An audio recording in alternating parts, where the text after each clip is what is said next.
Dear Chosen One, there's a kind of knowing that doesn't come from logic, memory, or explanation. It's a feeling that rises from a place beyond the mind, something ancient, quiet, and absolute. That's what you felt when you first crossed paths with her. Even if you were just a child, there was a whisper in your soul that said, "That's her."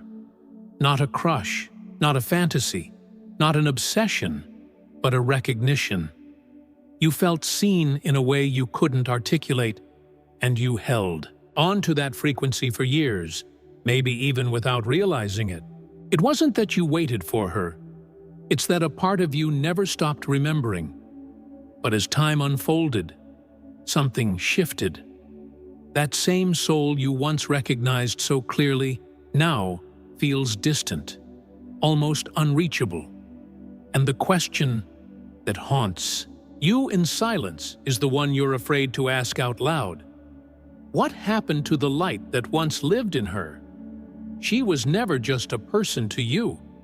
She was a presence, a signal from the divine, someone whose energy echoed a sacred code you couldn't decipher, but always felt. You didn't fall in love with her the way most people do. It was more like a thread pulling you into something that was already written long before either of you arrived in this life. But now, you find yourself staring into eyes that feel dimmer, guarded, or even absent. There's something off, not in a superficial way, but in a spiritual one. It's as if her soul has been buried under layers of emotional weight, unconscious patterns, and invisible forces that have pulled her away from her original essence. You can still feel her, the real her, somewhere underneath the heaviness. And that's what keeps you tethered. Not false hope, but a deep memory of who she was meant to be.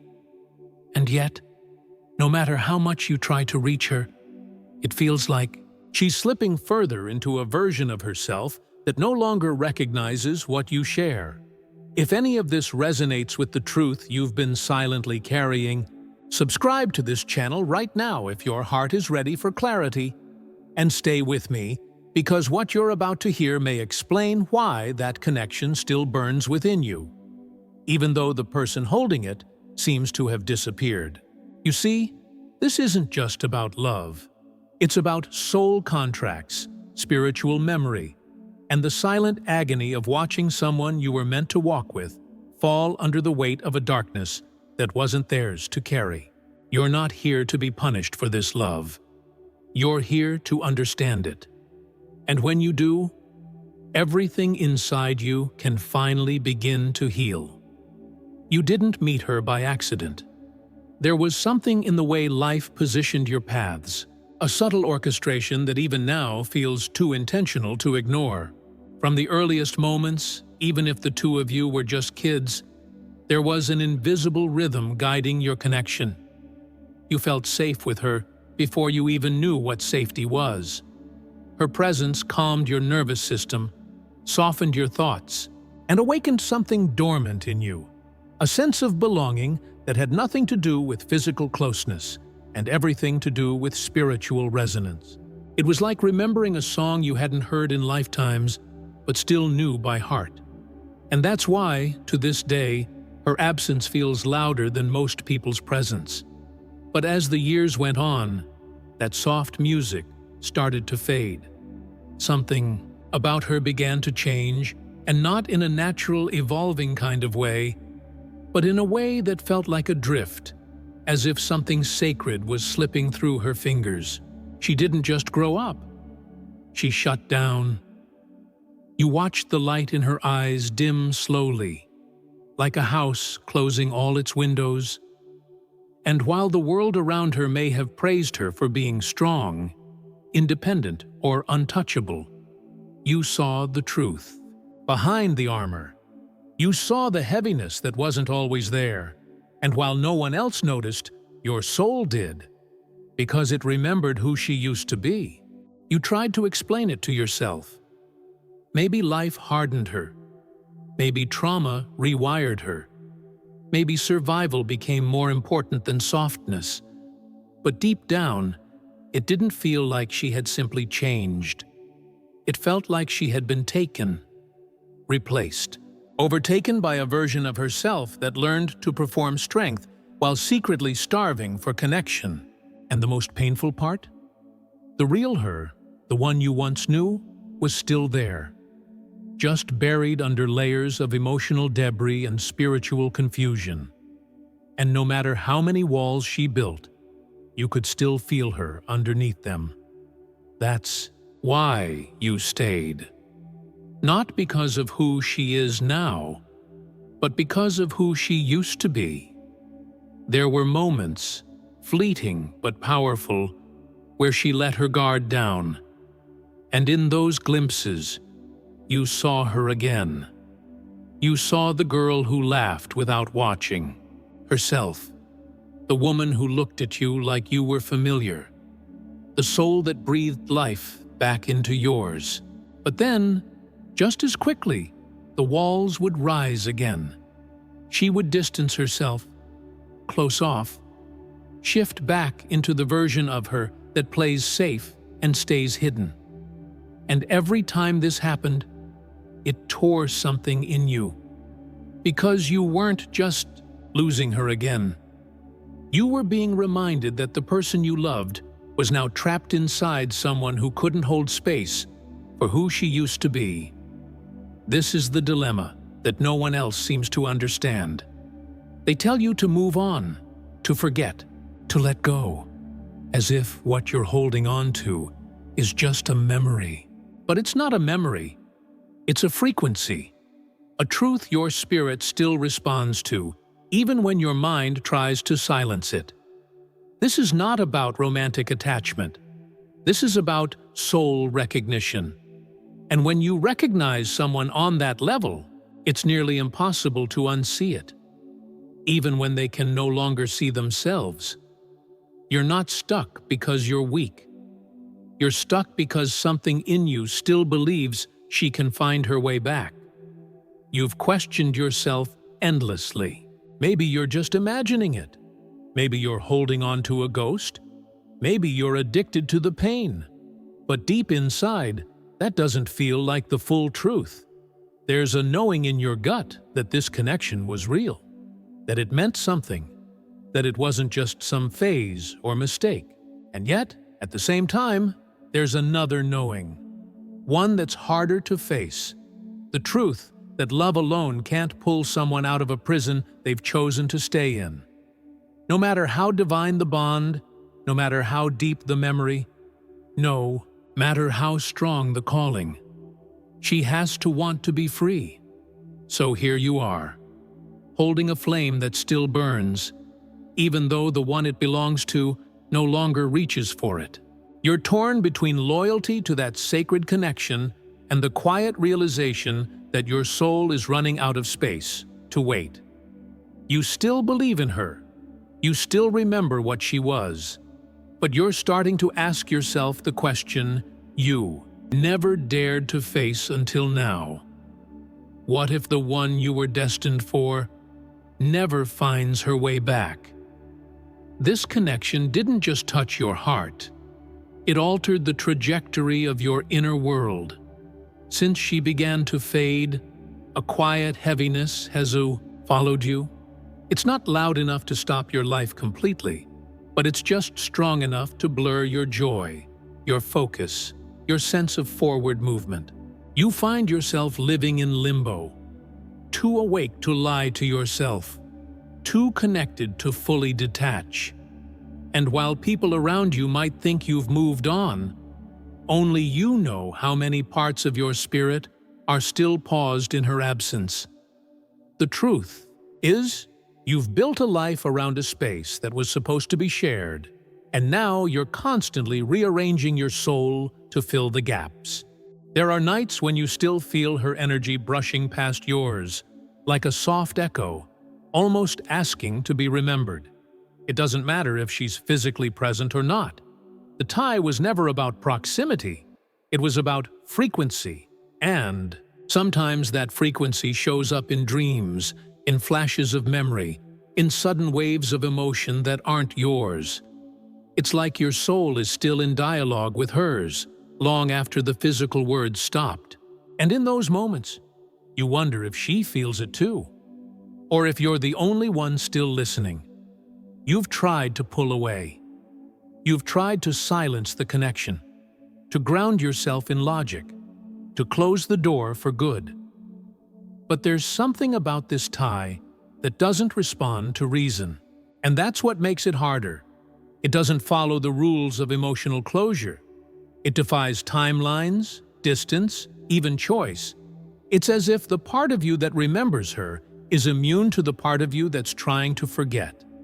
And the more you try to cut the cord, the more it pulses back with reminders of what once was, and what still might be, if only she could return to herself. But here's what you've started to realize. Maybe the real pain doesn't come from loving her. Maybe it comes from watching her disappear while you're still awake. Loving her isn't the wound. The wound is knowing she still exists somewhere in there. But she's unreachable, like being at the edge of a shore, screaming into the sea, for someone who forgot how to swim. You're not trying to control her journey. You're trying to keep her from drowning in a version of herself that was never meant to hold her soul. And yet, you're also starting to see how this story has been slowly swallowing parts of you. You've poured so much energy into remembering her that you've started forgetting yourself, your needs, your calling, your own healing.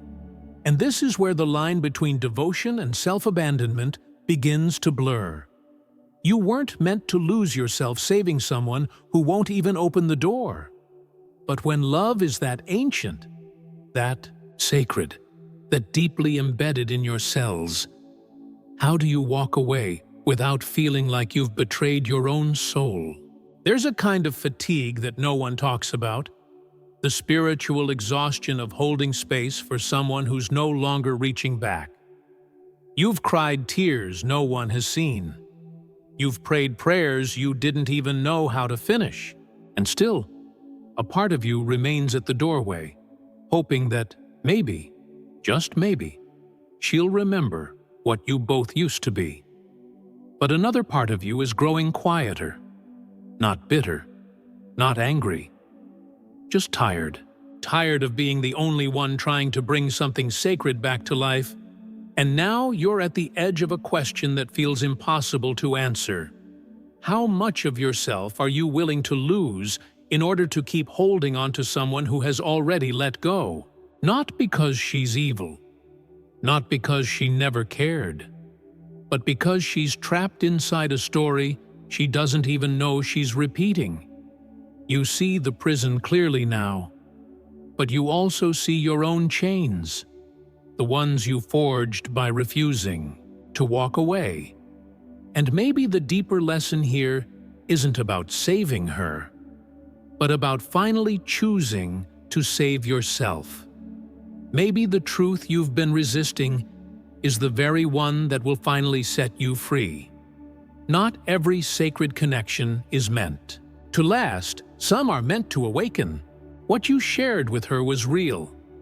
What you felt wasn't a fantasy, and you weren't imagining things. But the presence of a spiritual bond doesn't always equal a shared destiny in this lifetime. Sometimes souls cross paths not to stay, but to remind each other of who they are. And sometimes the one you thought would walk beside you forever was only meant to walk you back to yourself. You see, she may have been part of your divine path, but that doesn't mean she completed hers. There is a difference. You showed up. You remembered. You opened your heart, held space, and stayed rooted in the truth you carried since childhood. But she had choices too, and her path has been shaped by fears, by trauma, by subconscious programs that you couldn't rewrite for her. The flame between you wasn't extinguished. It was simply blocked by the shadow she never dared to face.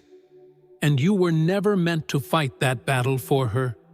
You were only meant to reflect the light she had forgotten she carried. Your pain is valid, not because you were rejected, but because you were left holding something sacred alone. You weren't abandoned by love. You were caught in the middle of a war between who she is and who she was meant to become. And maybe, just maybe, your role wasn't to bring her with you, but to show her what was possible, to embody the truth so clearly that she would have to choose whether to rise or retreat. You didn't fail her. You fulfilled your part. And now, the choice is no longer yours to carry. There is timing in the spirit that no human clock can measure. And there's a deep wisdom in knowing when your season in someone's story has reached its close. It doesn't mean the love wasn't real. It means the mission shifted. And what you once called holding on is starting to look more like self-neglect. Because when love becomes a weight instead of a source of light, it stops being love and starts becoming a silent burden. One you were never meant to carry alone. She's still in there. That soul you met long ago. That frequency you remember. But the layers she's placed around it, the defenses, the survival masks, the emotional armor, have made it nearly impossible for her to meet you in the same depth. And you've waited long enough. Not just in time, but in energy, in dreams, in silence. You've given her the opportunity to rise. But now, the question is no longer, will she come back? The real question is, will you come back to yourself? Maybe you were never meant to stay beside her, but to be the one who reminded her of her light, even if she couldn't hold it yet. And perhaps your greatest act of love won't be found in staying, fixing, or waiting, but in walking away with compassion, dignity, and truth still intact. Because walking away isn't giving up.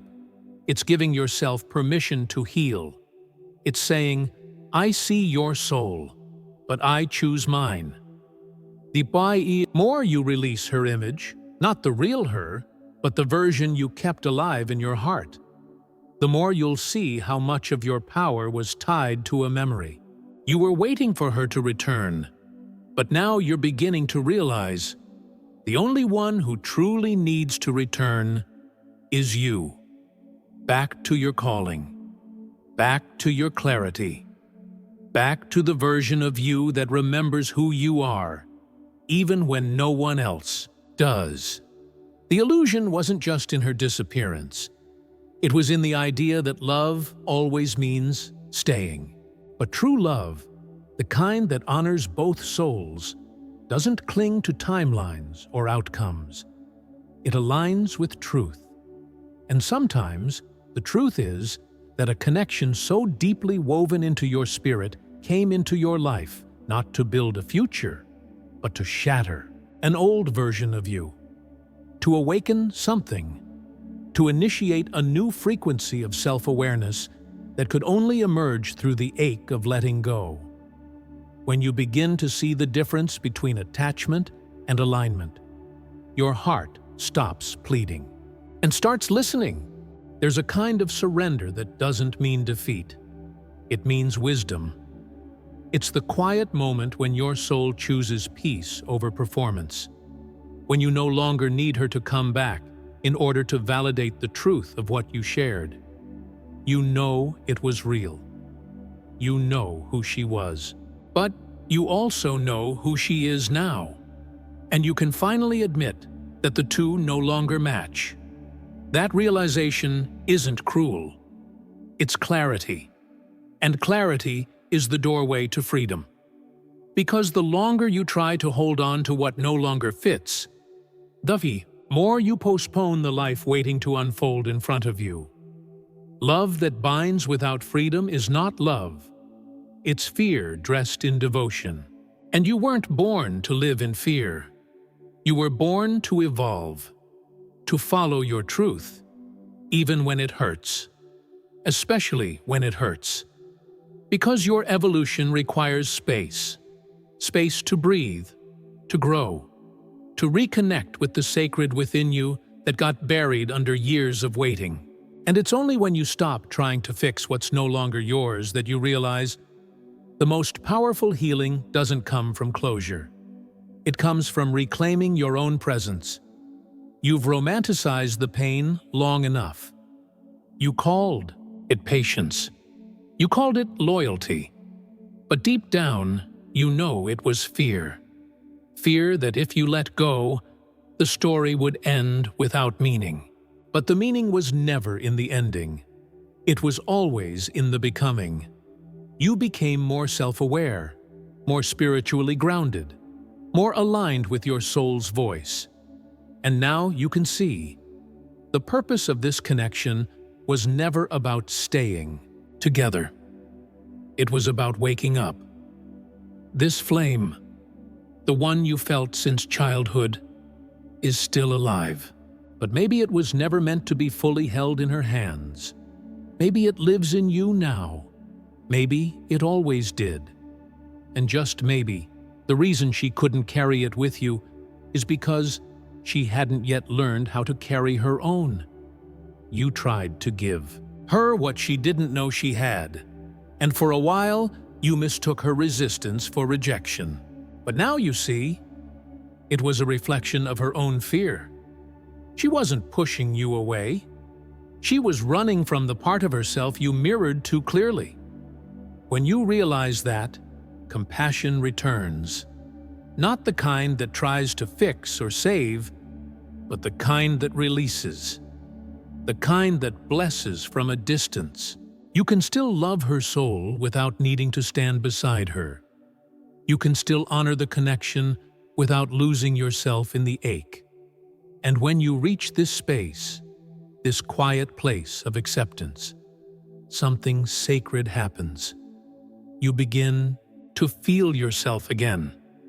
Not the version of you that waited, but the one who was born to rise. You start asking different questions. Not, why did she change? Or, what could I have done differently? But, what part of me was I meant to meet through her absence? And slowly, the pain shifts. The silence becomes softer. The longing begins to echo less. Because now, you're no longer hoping she returns. You're returning to you. And that return, that sacred homecoming, is the miracle you've been praying for all along. Healing doesn't always come in the form of closure from the other person.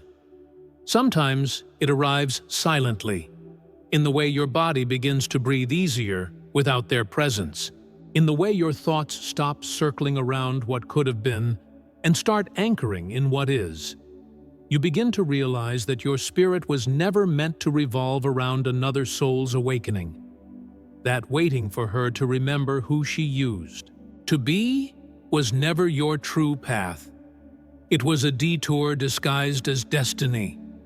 And with that understanding, something begins to shift inside you, not in a loud or dramatic way, but like the first light after a long night, subtle but undeniable. You start remembering your own light, not because someone else reflected it back, but because you finally cleared enough space to feel it again. You look at your past not as a failure, but as a sacred initiation. Every unanswered question, every delayed return, every moment of silent grief, they all carved depth into your spirit. And now, you carry a wisdom you didn't have before, a strength that doesn't shout, a clarity that doesn't demand proof.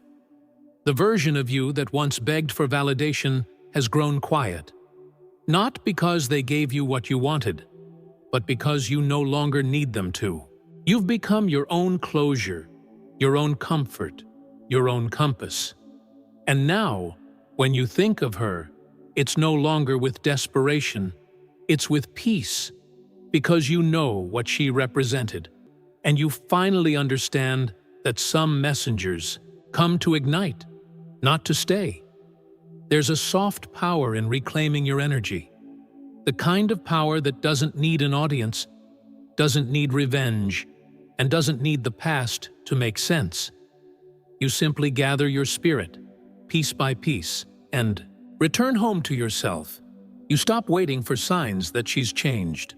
You stop hoping for a message that confirms what you already know deep down. And instead, you give yourself the permission you were secretly waiting for, to move forward. Not out of bitterness, but out of reverence for your own growth. You don't need to be angry to let go. You just need to be honest about what your soul can no longer carry. This isn't about forgetting her. It's about releasing the version of you that was created solely around the hope of her return. It's about honoring the love you gave without regret, and also honoring yourself enough to stop bleeding for a bond that no longer breathes. You're not erasing the past. You're transmuting it, turning pain into insight, longing into wisdom, stillness into power. And from this place, everything changes. You begin to attract differently, walk differently, speak from a deeper place, because the flame that once seemed external is now rooted in you, steady, sovereign, and self-sustained. And maybe, just maybe, this was the deeper purpose all along, not to be chosen by her, but to finally choose yourself, to stop waiting for someone to return and start returning to the life that was waiting for you. You see now that the love was never wasted. It was sacred fuel. It burned through illusions, softened your pride, and exposed your wounds so they could finally heal. That kind of love doesn't die. It evolves. And now, it lives in you as clarity, as discernment, as courage. You don't have to look back anymore. What you once chased now walks with you, because it was never about her carrying the flame. It was always about you remembering that it was yours all along. You begin to carry yourself differently, not with pride or ego, but with quiet certainty. There's no more need to defend your pain or justify your silence. You've grieved in ways no one saw. You've wrestled with questions that broke your innocence. And still, here you are, not broken, but rebuilt, not empty, but refined. And in this new space, love looks different. It's no longer about being completed by someone. It's about recognizing that your wholeness was never missing, just obscured by a dream that finally served its purpose. You don't love less now. You just love with your eyes open, with your soul leading. And that changes everything. Maybe the most sacred act of love you'll ever perform is the one you'll never be thanked for.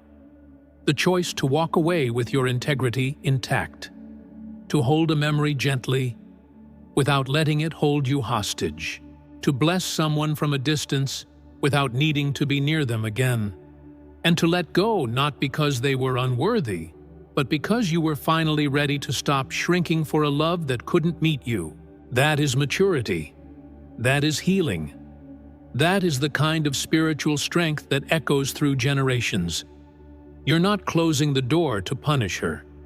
You're closing it because your spirit finally knows how to leave a room with grace. And still, if you're honest, there's a part of you that will always wonder what could have been. That's okay. That's part of being human. Let that part of you speak, but don't let it lead. You can honor your past without needing to resurrect it. You can feel the ache without losing yourself in it, because now something deeper is guiding you. Not the flame between you and her, but the fire within your own soul.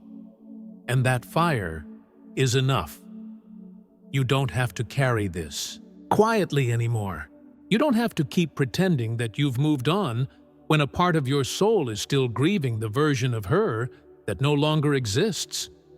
But grief doesn't mean you're stuck. It means you loved deeply. It means you saw something real. And now, the work is to honor that love not by clinging to it, but by becoming everything it awakened in you.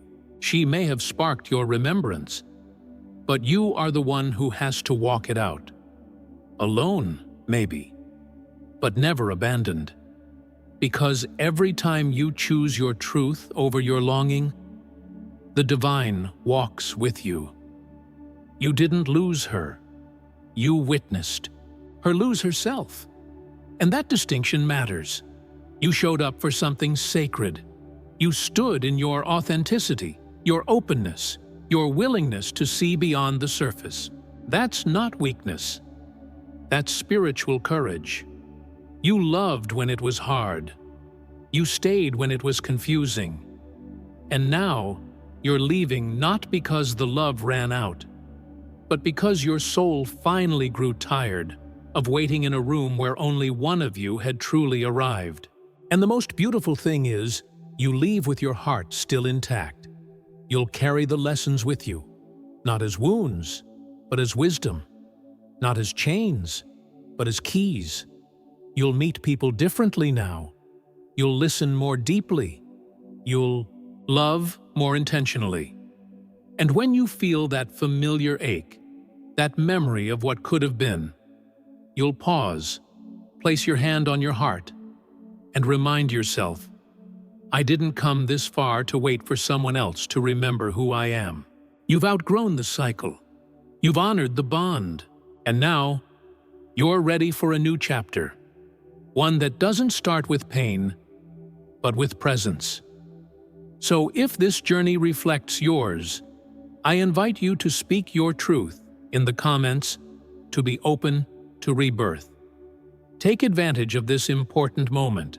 And like this video, subscribe to the channel and activate the notification bell so you don't miss any new content. I want to thank everyone who supports us through Buy Me a Coffee. Your support helps us improve our videos every day and always offer the best content. If you want to support us too, the link is in the first pinned comment. If you want to delve even deeper into the secrets that make you someone so special, be sure to check out the video indicated on the screen or our playlist. Each episode was created to guide you even deeper into your essence. Thank you for following me this far. Keep up the good work on your journey, and may God bless you.